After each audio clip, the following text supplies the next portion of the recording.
Good evening, everybody, and welcome.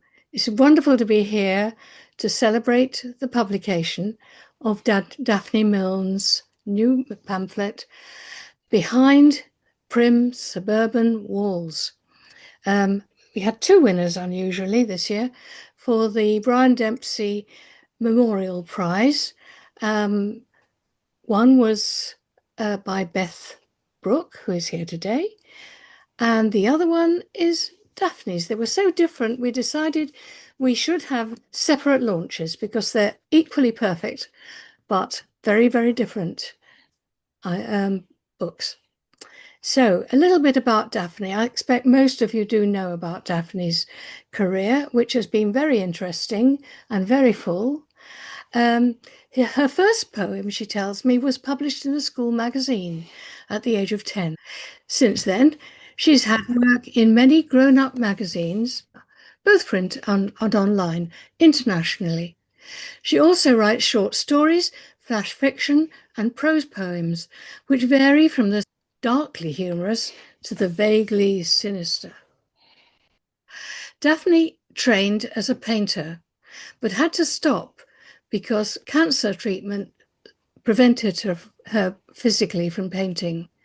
She returned to writing, and her work is informed by her painting and by her time as an artist in residence to the Northern Chamber Orchestra.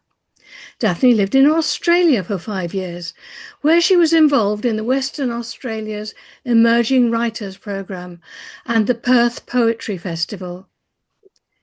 Since returning to England, Daphne has immersed herself in her writing. She co-edited Artemis magazine in 2024. She was nominated for the Forward Prize in 2022. She became a Catherine Susanna Pritchard Fellow in 2021, and she was Poetry Kit Contemporary Poet in 2020. She's published 4 pamphlets before winning our Brian Dempsey Memorial Prize this year. The Blue Boob Club was published by Indigo Dreams in 2019. From Angels to War Zones was published by QVS Publishing in 2020. Dancing with Mr. Dapperman was by Origami Press. It was a micro pamphlet. And The Busy Life of Buttons by Poetry Superhighway. And she's currently working on a full collection of jazz poems and a 3-volume set of novellas in flash. Commenting on Behind Prim Suburban Walls, Jean Atkins said, "Daphne Milne is a most observant poet, and here are poems which see it all go on, whilst emanating a playfulness both dry and compassionate. Behind innocent-looking walls other lives occur," she writes, and in this collection the sense of neighbourhood threads through the poems, with reappearances by houses, people, ghosts, and flaneur cats, as on the cover. And Alison Brackenbury also praised the pamphlet.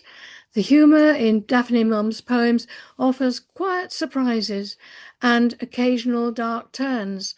She is a rewardingly sharp observer of love, money, and the amount of human effort invested in both charity and snobbery.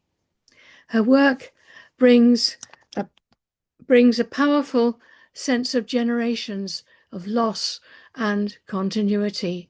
Her gaze remains steady and perceptive, open to the pleasure and absurdity of experience. Strong, at times unsparing, Daphne Milne's poetry safeguards hope. Now, I think Jeremy found a lot of that when he was judging our competition. So I'm just going to ask Jeremy to say a few words about what it was like choosing Behind Prim Suburban Walls to publish for us. Thank you, Jeremy. Yes, thanks so much, Jan. I have to say, judging poetry competitions, and if anybody else comes to do it at some stage, you may find the same. It's really quite challenging. I found at times, if I've been reading for an hour or two, I would simply get overwhelmed in the mass of words and ideas and rhythms, and my head would start spinning, and I wouldn't be able to see the wood for the trees. So, in those situations, I would simply have to walk away, do something else, and in time-honored fashion, just let the whole thing settle in my mind. And actually, what happened to me in the end is that I think it must be a bit like music that sticks with you. What happened with me is that certain poems, certain phrases, certain lines start to stick in your mind and others fall away. And that's certainly how how it happened with me in terms of um, judging and selecting those poems. It was those poems that stuck and resonated most. And of course, there are lots of elements in Daphne's work, to get more specific, that account for that. I mean, these poems work in so many different ways, on so many different levels. As Jan had just been saying, um, at one level, Daphne's poems are very clever, light, playful, and witty. For instance, in the poem W.I. Cookery Lecture, A Dozen Thoughts on Scrambling Eggs, we get a lot of lovely humour there. But of course, elsewhere, there's a much more serious underlying pathos, I would call it, and the tension between old traditions and modern life that you find in so many English towns and villages. And that pathos comes partly at the tension between old and new, but also you feel at the tragic emptiness of modern life. And Daphne's so good at cocking a snoot at the shallow pretentiousness and the fakery, the snobbery, that we sometimes encounter in our English towns. And of course, Daphne makes lovely references to these old traditions that we have around the country, the WI, the summer fete, the Christmas fair that have been going on for years. And then you've got all the new stuff coming in, jarring on people like poor old Jim, whether it be IKEA or simply just the pace of modern life, or the horrible new development in the close down the road, of course. So there is much to enjoy and to relish in Daphne's poems. And it took me a while. This was part of the time process, I think. And it was probably the reference in the poem Knob End to John Betjeman to make me realize, or at least it seems to me, there is more than a hint of Betjeman throughout these poems. Certainly in terms of their style, Betjeman, of course, was an iconic Englishman, steeped in English tradition and culture, and yet he could be humorous and light and playful in the same way that Daphne is. The other thing I liked so much was the cast of characters, of which we've heard a little bit about, who weave in and out of the poems. It's a bit like a play, isn't it? You have scenes where the characters come and go, and you feel you get to know them throughout the collection, such that the poems begin to build on each other and the characters develop a little bit. We have Jim, as I've mentioned, in his 80s, looking back at old times. We have Kate at 92 facing the grim realities of her old age with fortitude. And then we have the cats, of course, Kevin and Catullus, who do wander in and out of the poems, just like cats wander in and out of people's houses. It's great. But perhaps the other character that's there is, of course, the old town about which we hear so much, which strikes me a bit like a Miss Havisham, an aging, grand old lady, resisting and uncomfortable to the brash new ways that are coming to her streets. And I wondered about that town, and maybe Daphne will tell us whether it was one town or several West Country towns. The references, and because I'm just a curious sort of chap, the references made me think, well, we're either on the shores of the Exe or the Tin, maybe we're in Topsham, maybe we're in Teignmouth. I doubt we're in Totnes. But anyway, that's as far as I got in my investigations. Um, but anyway, for all those reasons, especially the references to Betjeman and the affectionate way in which Daphne handles her characters, I really enjoyed these poems. And now, of course, we're in for the icing on the cake, because I don't know about you, but for me, the spoken word is king. And now, of course, we're going to hear the poet herself read her own poems. So what a treat. What a treat. Thank you so much, Daphne. Thank you, Jeremy, and thank you, Janice. It's and Dónall. It was quite a surprise. You're right, Jeremy. It's mostly Topsham, but there are one or two other places that have drifted in, and I have changed almost all the names, if only for my own protection. And the Jim of the poems is not Professor Bennett, but I hijacked the name. So I love small towns. I appreciate the Betjeman reference. I'm old enough to have grown up with Betjeman. And I just take you a wander around the town and introduce you to a few streets, a few funny, odd little habits, and some of the characters. But I'm going to start in Venice. Borrowed landscape. Venice Lagoon is at the end of the road. The Grand Canal, an unlikely shade of blue, painted on a rough cast concrete wall. Ripples in the blockwork make black gondolas seem to dip and sway, almost like the real thing. The mother of the family painted this scene. 3 weeks ago, she touched up the sky, left buildings and gondolas to crumble like reality. Her son, aged somewhere around 9 years, has been painting the adjacent garage door white, ready to immortalize, record his own journey wherever that may be.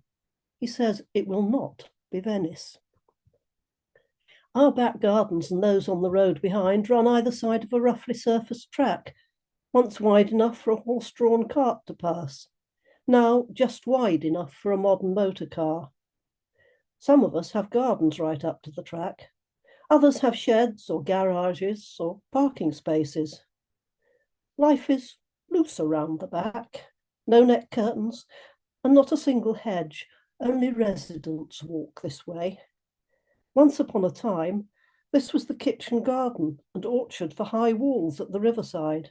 A scattering of apple trees remains. Bramleys, pippins, pearmains, russets, codlins, and some whose names are long forgotten. Jim, the oldest resident, 80 years and more, still tends his veggie patch. It keeps him fit, supplements his old age pension.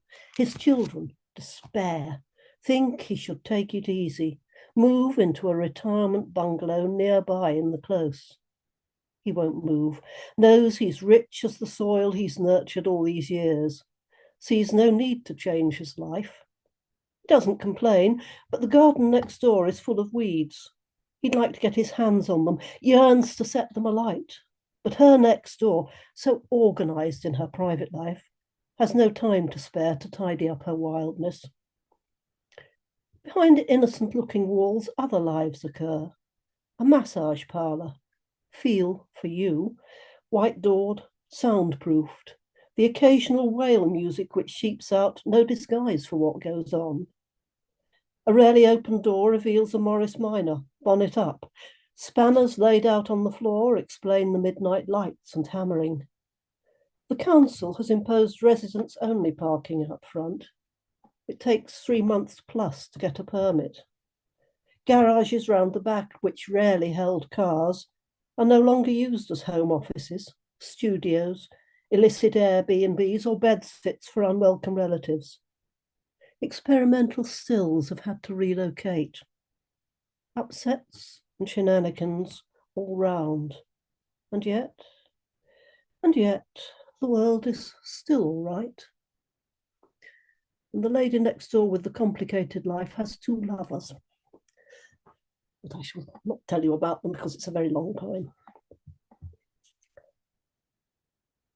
And to just keep us all feeling all right, there's this chap that I used to see. It's called All Year Round He Walks. This is about the man who walks along the quay each morning, his seafarer's eyes watching the water. He wears a red jacket, black jeans, and a peg doll knitted hat. It's about his inch-thick rubber soles and the lilt in his walk. We never hear his voice or see him return the other way. He's well known, although nobody sees to know his name. As he wanders past, everyone smiles.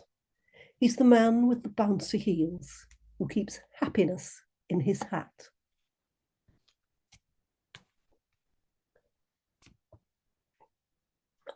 Jeremy mentioned the horrors of the close. I will tell you about the horrors of the close. It's an exclusive development. Jim lives in fear. A bungalow is his idea of hell. And all those old folks stuck inside, no gardens, no fresh air, nothing to look forward to. Secure gated complex, communal facilities. Kevin the cat visits twice a day, a comfort to those whose family rarely visits, whose friends are dropping like snowflakes in a winter thaw. Medical assistance on call ensures nobody escapes this geriatric ghetto, and no one is allowed to end it all to sully the relentless cheerfulness. Jim is right. The close is hell.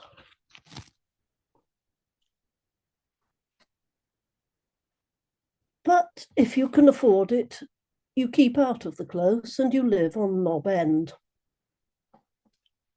It may have been John Betjeman called hydrangeas stockbrokers' flowers. These are stockbrokers' houses, comfortable mansions for the nearly knobs. Land at the back falling down the hill could be terraces for vines. Too much hard work. Wine comes in bottles, home delivered, not homegrown. Behind these complacent facades, second time around us celebrate rediscovering love, the absences of children who may not approve. Long established partnerships continue secret lives. Violence behind closed doors. His bruises fade to the blue of hydrangea flowers. She, controller and controlled, is calm as the milk put out for feline visitors. She campaigns for battered wives, helps out at the Red Cross shop. All those years as a little wife, now it's her turn to bloom. How long she's waited for this time. Children, neighbours, have no idea. But children play cricket in the early summer. Owl light, that gentle fading from daylight into night is almost come. Afternoon is ended, the week's work done, and lazy evening spreads golden summer light as benediction on the day. Up on the cricket ground, children learn to play. The long, slow bowl, the smack of ball on bat.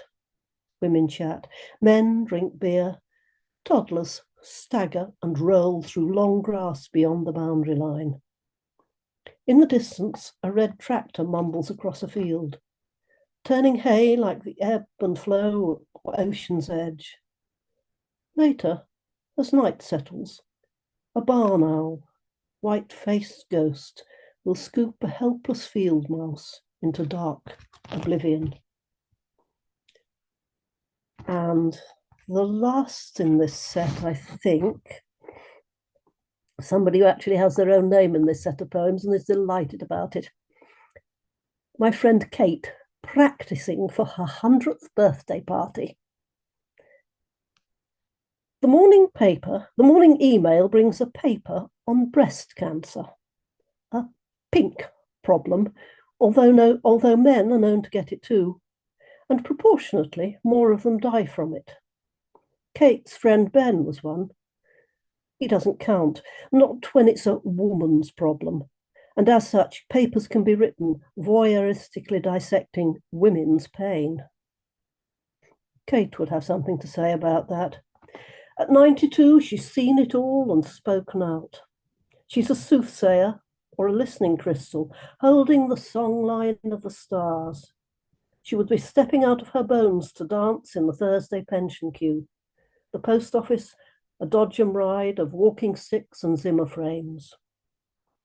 At Sunday Jazz on the Quay, we watch a vision in mixed red tartans dancing, like a bloke uninhibited by age or gender.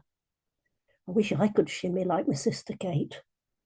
Adam's apple, silk blouse, bought boobs, shoe soles made from Firestone tires, transitioning to joy.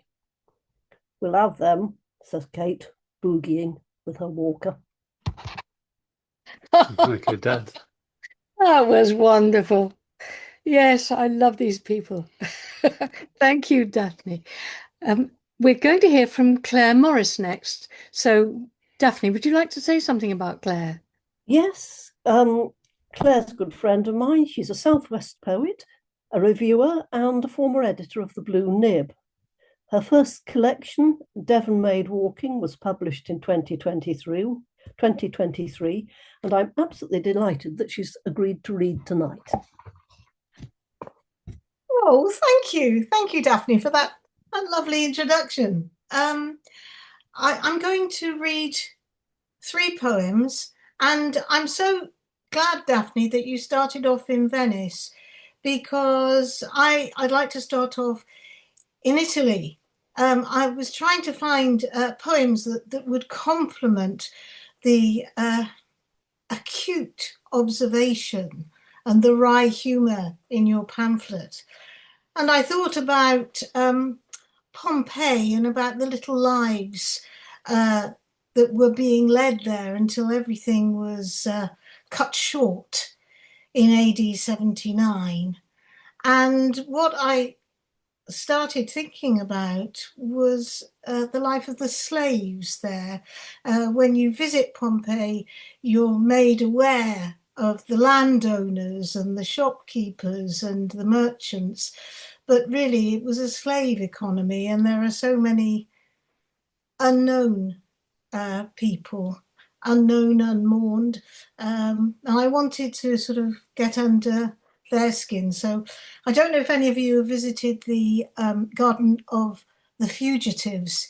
It's a favourite place of mine in the complex, where you'll see 5 plaster casts of people fleeing. 4 are of the merchant and his small family, and there's also the slave who is helping them to flee. So I've written something about that. It's called, if I can find it, there we are. It's called The Garden of the Fugitives, Pompeii. Perhaps the Nocera Gate might save them, with its twin bastions protecting the entrance, the barrel vault, the double limestone walls, and a room large enough to shelter the merchant, his wife, and 2 sons, although not perhaps the slave who leads them now through the dust and the darkness, who, knowing enough of the nameless ache of servitude, leads them now, and in its taste of salted sweat leads them now, despite the mercurial twitch of a master's moments, always quick to send his young world tumbling. But everyone's world is tumbling now, so that the Nocera gate is already eaten by the darkness, and the ghost of a garden beneath the pumice stone no longer breathes out the scent of basil, of thyme, of dill, as it should, as it once did. Only the scuffle of stone, the absence of birdsong, and his master wheezing, "Faster, boy, faster!" Where are the birds? Why don't they sing? He would like to hear them now, to pause and breathe in those familiar herbs again, with the drowsy blooming of their sundry scents. He remembers his mother's hands as she mixed basil with oil and pine nuts, crushed them with arcane grace. How she smiled as she called his name in the darkness. So that's my first part of the journey. And if we're thinking about towns, cities, and the people in them, well, of course, we have to think about shopping. And this is the focus of my next poem, and I hope you'll find the ending a little more uplifting than the start. This is called Singing Lessons for Beginners. Necessity that scolds bridle held her humble and mean, so that she no longer spoke, just looked, her world reduced to a search for special offers, fluorescent beacons that steered her far from shelves, profligate in their packaging. Products cheapened by mismarking beat the solemn bounds of her fiefdom. Broken baguettes, economy tubs of cooking margarine, and a squabble of small change. At night, she dreamed of soft bread, burdened to the brim with baptismal butter, dripping with sybaritic saltiness, of moist fingers to be licked and sucked. Her silent tongue tingled with the marvel of the moment, as she strode across the heavens and sang in sisterhood with the stars. And she awoke and was singing still.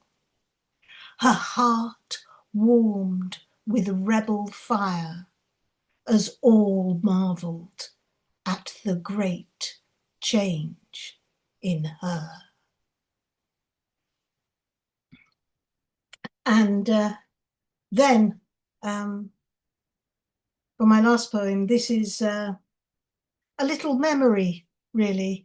Of course, in suburbia, we have the relationships within families, and this is one that is very dear to me, a memory of my granny, and it's called The Salvation in Small Things. It's in the half-light, moon-bright, hedgerow honeysuckle heavy, that I feel her near again.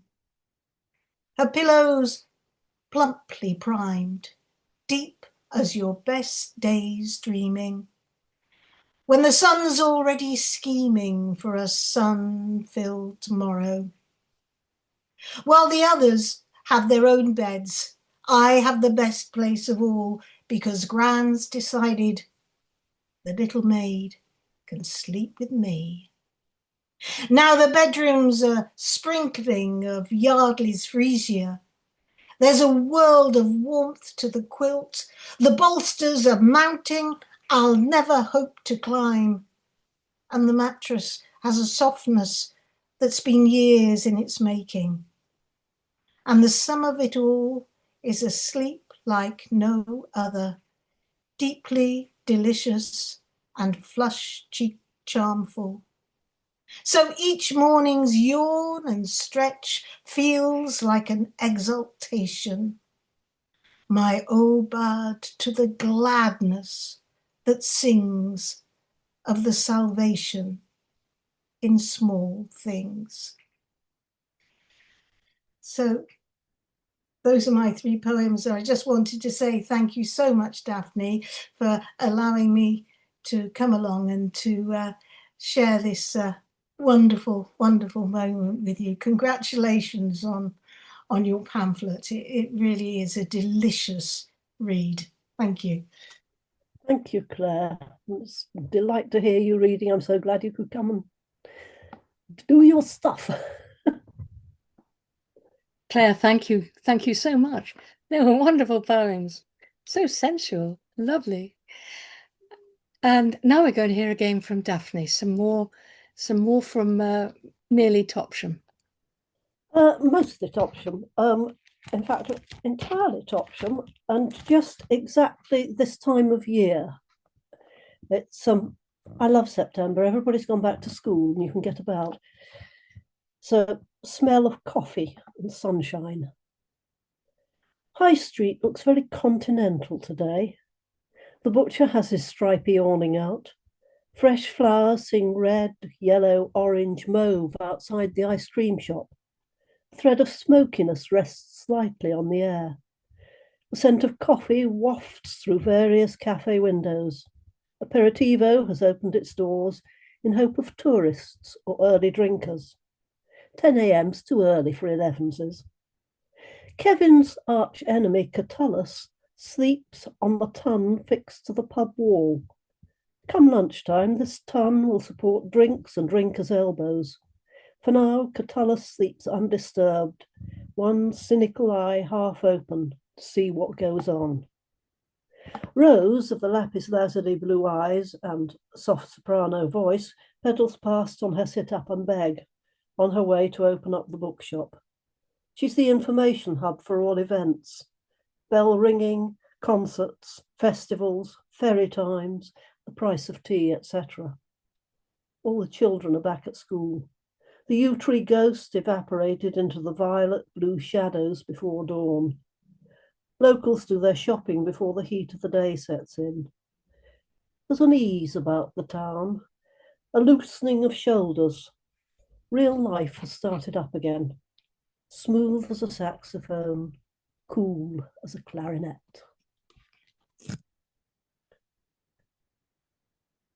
But in case you think it's all cosy, once upon a time, Jim played pirates with these boys.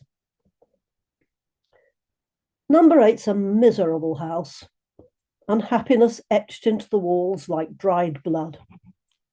6 children, the missus taking in washing, ironing piled high to block the neighbour's view through the back lane windows.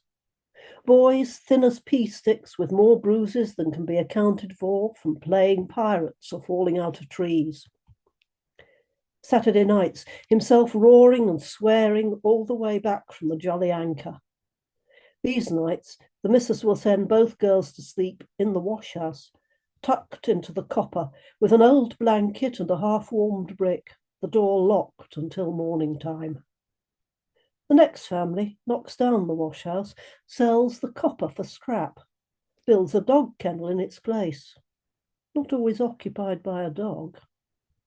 All gone now, including the dog, the heavy-duty chains, flattened to make a space for a shiny new car, 2 child seats strapped in the back for children who never play outside.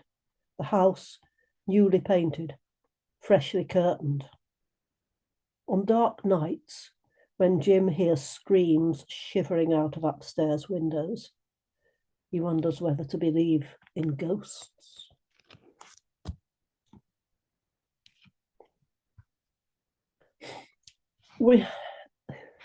We have a wonderful little local bus. It goes 3 times a day into Exeter, and it's like travelling with Alan Bennett, and I adore it.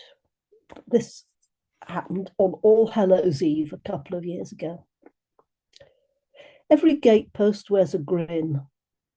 Last week, the fields were full of orange, pumpkins, plump and suggestive as an Elizabethan man's bombasted hose, shocks of colour against October's fading leaves and dull brown earth.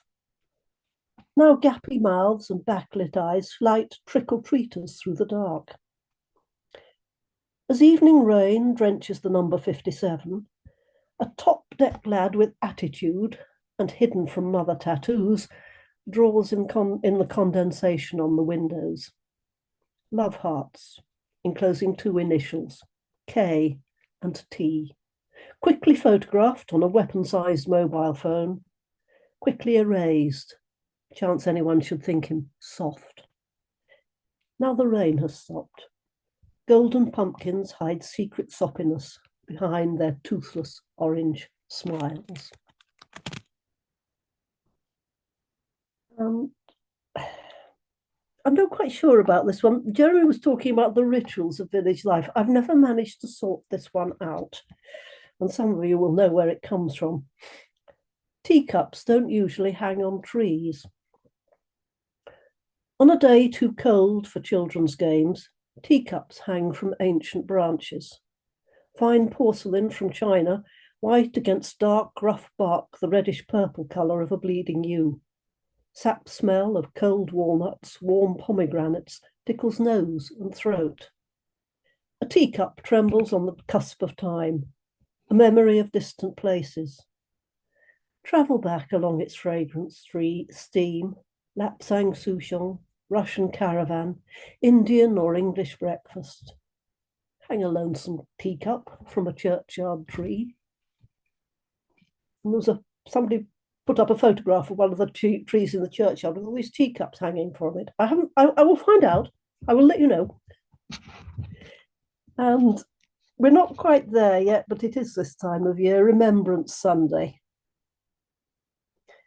In the memoried silence of this winter day, a black-furred bumblebee flies past, sounding loud as a helicopter.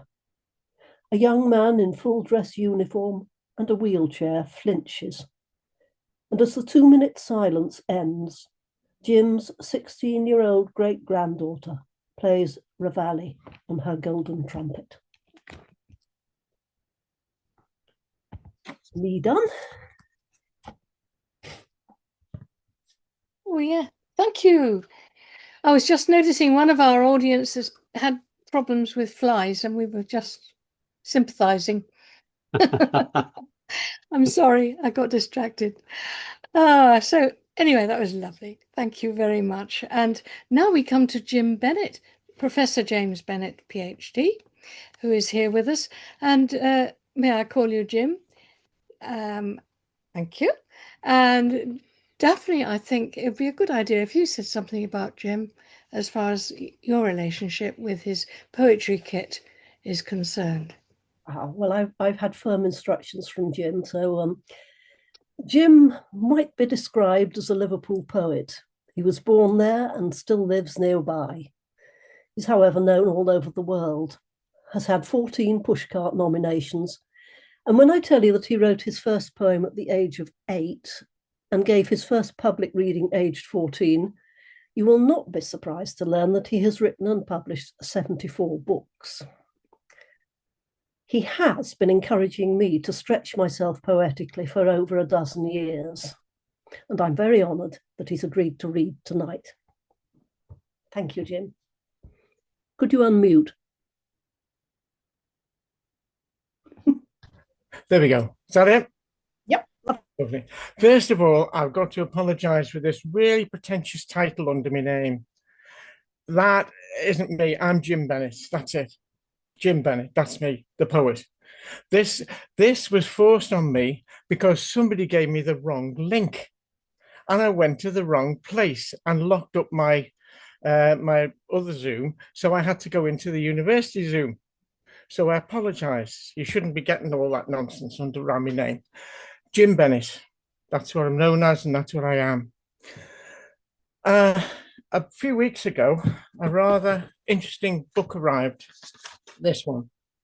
You've probably seen it. Some of you have seen it. It's the one from Daphne, and it's beautiful. It contains one of the most beautiful poems I've read in a while. There's a couple of people here who I do know and know well, and that they produce great poetry as well. So I'm putting you all on the same level. So I'm not playing favorites here. So bear with me, please. I'm going to read one of Daphne's poems as a starter, because I think that's a nice thing to do, and she'll probably hear it for the first time, done in a different way. Well, here it is. It's called The First Jazz Jamboree of the Year. Goes like this.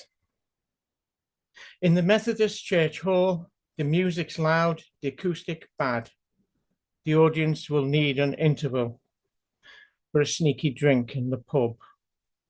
Or if it's raining, as it looks like it might, they'll remain inside with the teetotalers for milky coffee, stale biscuits, or a sticky cake. In summer, people wander across the road through the churchyard, glass in hand, to watch the river, see the sun go down.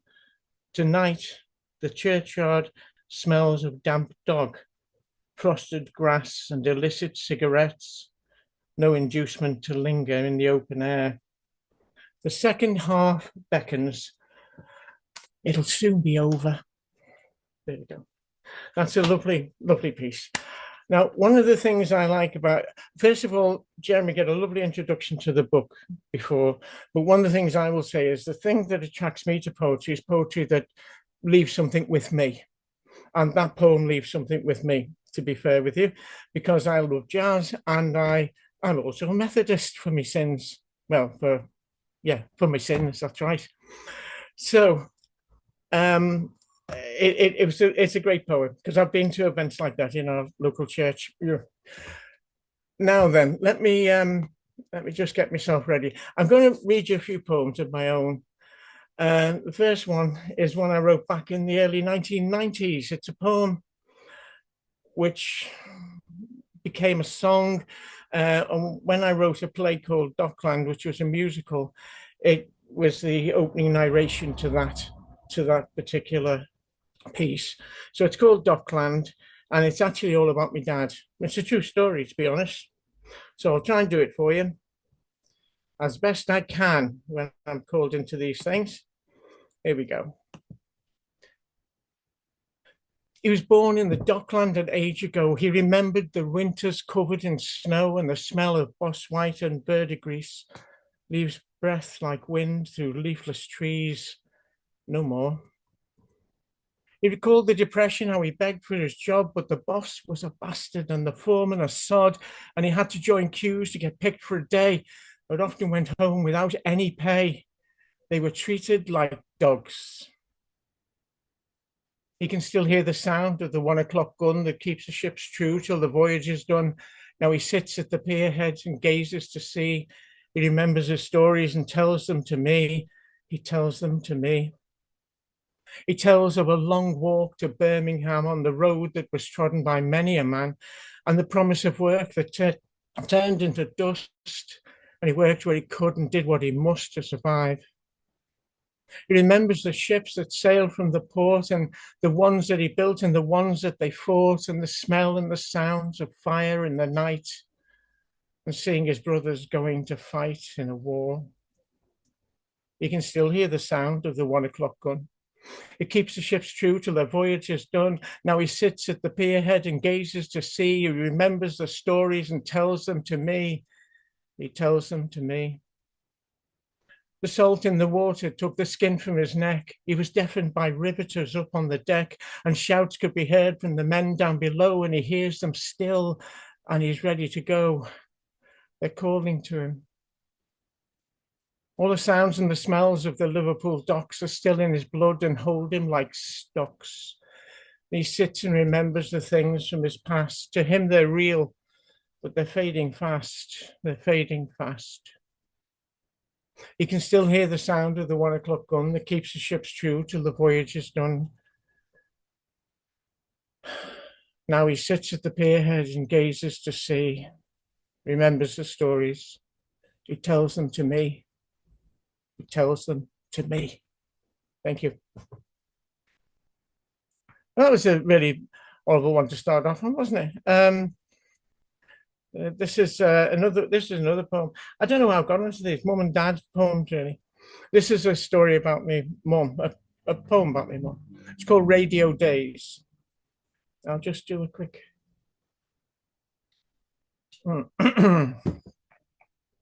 Right. Radio Days. In my parents' home, there was a radiogram given as a gift to my mum.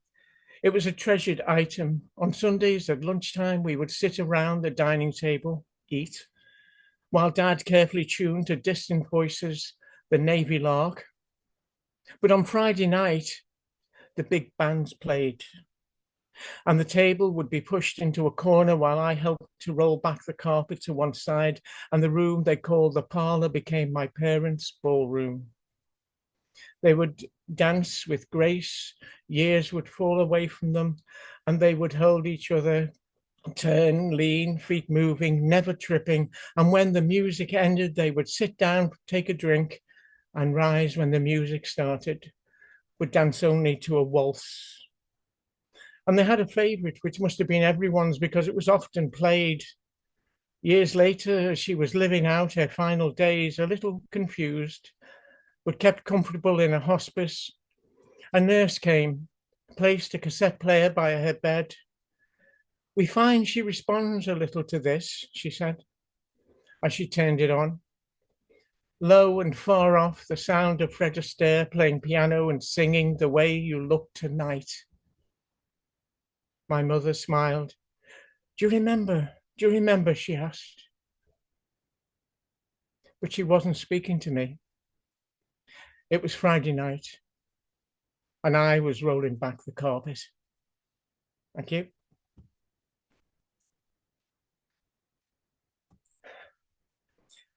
Right, now that's my mum and dad, but just to explain one other thing as well, my mum and dad were actually adopted me, so I have a great affection for them, great affection. This is a poem to lighten the mood a little bit, but you need to know two things. First of all, you need to know what a tang is. I'm sure a lot of you already know what a tang is. A tang is the bit of a pointy end of a blade that goes into the handle, the pointy thing goes into the handle. And the other word that might be a bit unusual is aglet, which is actually the name of the little bit of plastic on the end of a lace, a shoelace that you use to thread through. So those two words appear here. So just in case if they confuse, I don't want them to confuse you. There we go. This is called I Am the Tang. I am the tang. I am the tang and you are the handle. I am the wick and you are the candle. I am the run and you are the ladder. I'm the football and you are the bladder. I am the slider and you are the zipper. I am the waltzer and you're the big zipper. I am the roller and you are the mangle. I am the straight edge and you are the angle. I am the rain and you are the gutter. I am the driver and you are the putter. I am the book and you are the eye. I am the cloud and you are the sky. I am the knife and you are the butter. I am the pastry, you are the cutter. I am the aglet, you are the shoelace. I am the spectacles and you are the case. And everything we fit together. A horse, a cart, a bird, a feather. That's all it is. That's all I can do. It's clear to everyone. I'm useless without you. There you go. That's an old Liverpool poem, that one. Yeah. Liverpool style poem, I should say. That's how we used to do it back in the day. A few years ago, we had COVID. Oh, it was terrible. Everyone was locked down and locked in their houses. I thought it was fantastic. I was locked in my house. Wow. Now, as somebody who was basically autistic and got Asperger's syndrome, being locked in my house is a wonderful experience. It's what I pray for, absolutely pray for it. But I took the opportunity of lockdown to go on a world tour. And this is how I did it, okay? So it's called a world tour in lockdown. This is actually pretty true, really. Last week, I was in London, tomorrow, New York. I've ordered the food, pizza and burgers, printed off the photographs of familiar places, Times Square, Central Park, the Flatiron, all as they were, as I knew them, full of people, the Babel of the modern world, screaming with life. Tonight, I will prepare. Remove the pictures of London, replace them with New York. While everybody else is in lockdown, I travel the world, visit the places I know and remember. Some I don't, though. Tomorrow, I'll wake up in New York to the sound of Alicia Keys, Bob Dylan, and Billy Joel. Videos that show the last time I was there will play all day on the big screen, while 2 electronic picture frames show the city and constantly change as I walk the streets. In the afternoon, I'll visit MoMA, take the virtual tour, walk through the familiar galleries and soak up the post-impressionists and the pop artists. Later, a tour of the city, graffiti and the subway. I'll stay there for a few days until I move on. I'm not sure where I'll go next. Leslie says Egypt's really nice, so I might go there, sail down the Nile, listen to the sound of Salah Rubab, watch the sun set behind the pyramids, sleep out in the desert in the chill of night, while the ancient skies spin across the ceiling. Thank you. I've been closing my readings for, 15 years now, with this one poem. And I've always done it with this one because it's one that my daughter, who used to come to my readings all the time, really liked. And she said it was the best way to say goodnight. And that's what I want to do tonight. Tonight, though, it echoes with the wonderful poem that I read of Daphne's and which I opened with. So this is called As Cool as the Sound of Jazz. As cool as the sound of jazz. It's late, the gig is over.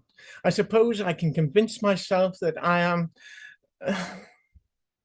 but the roads are mysterious and the night air is as cool as the sound of jazz. Drifting from the basement club in Basin Streets, the car takes me down roads to see where they go.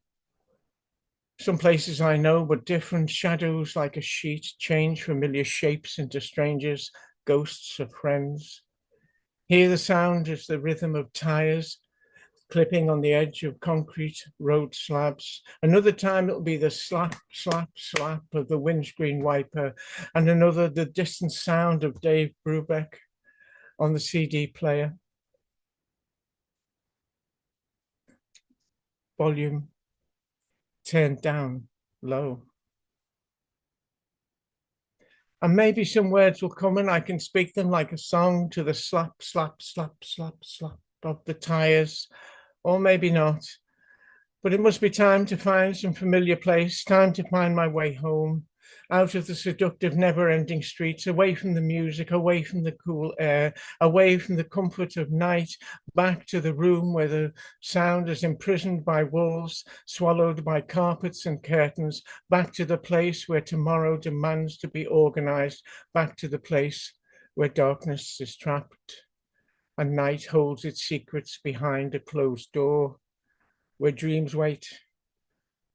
But just for now, the road is empty, yellow street lamp lit, traffic lights all on green. The car window open brings in the scent of early autumn.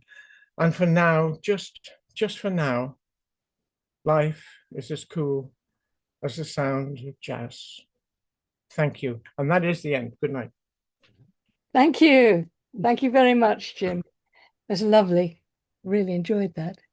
And Daphne, one more set from you, please. One more poem, actually. It's just the one. It's the last one in the book. I have rather. It was Jim who introduced me to writing walking around the town poems, and This is one of them, which I think you will probably recognise. And I've changed the name of the pub because the pub that's here has got a rather dull name. On the way to the Bucket of Blood. We walked to the pub beside the river in the moth-winged interval between day and darkest night. Motorway traffic diminishes to a whisper. The stutter of outboard motors stops. Even the swans are finally mute. Slowly, like a photograph coming into colour, the river sounds emerge. Slap of lines in the wind, rusty orange murmur of water under wooden hulls, a contrast to single cream slide of fiberglass. The loose tarpaulin flaps like a hollow clap.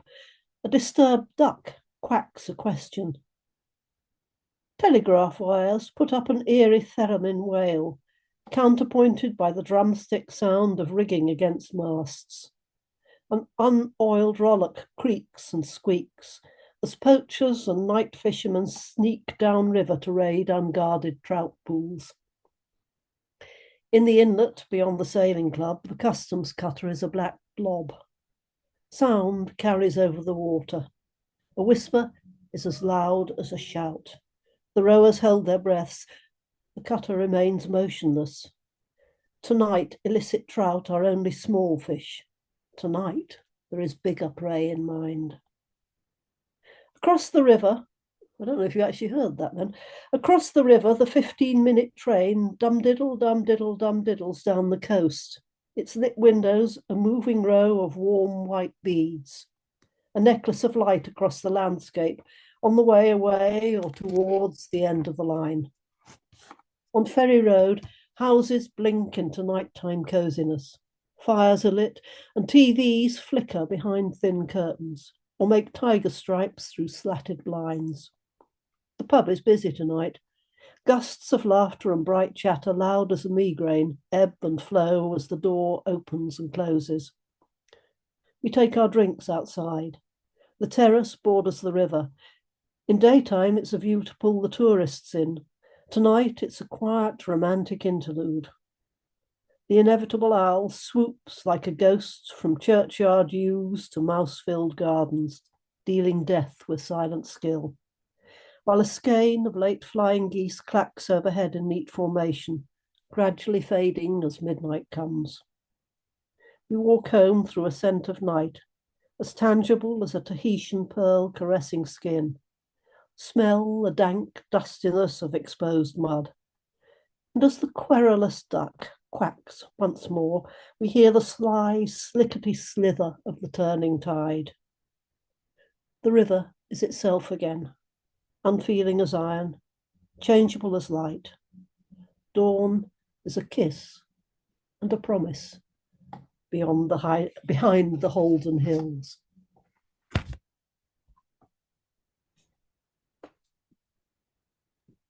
Daphne, that is a beautiful poem. It takes us all the way around and back again. It's lovely. Thank you. And thank you, everybody who's read tonight. And thank you, Jeremy, for coming and talking about the book. Obviously, above all, thank you, Daphne. And thank you, Kevin, who's reappeared behind me, for taking us around the town. And Jim and Claire for your contributions. They were fantastic support. Yes, I'm very grateful. Thank you, everybody. Sorry, Janice. No, please, if you'd like to say more, do. No, I've said far too much tonight. And thank you, Jeremy, for choosing the book. For yes. When I was about to go under the knife, that your book was the last one I read before I had my operation. I was up in bed, I had about 5 and that was the last one I read. And I thought, yes, this one. Thank you so much, everybody, for coming.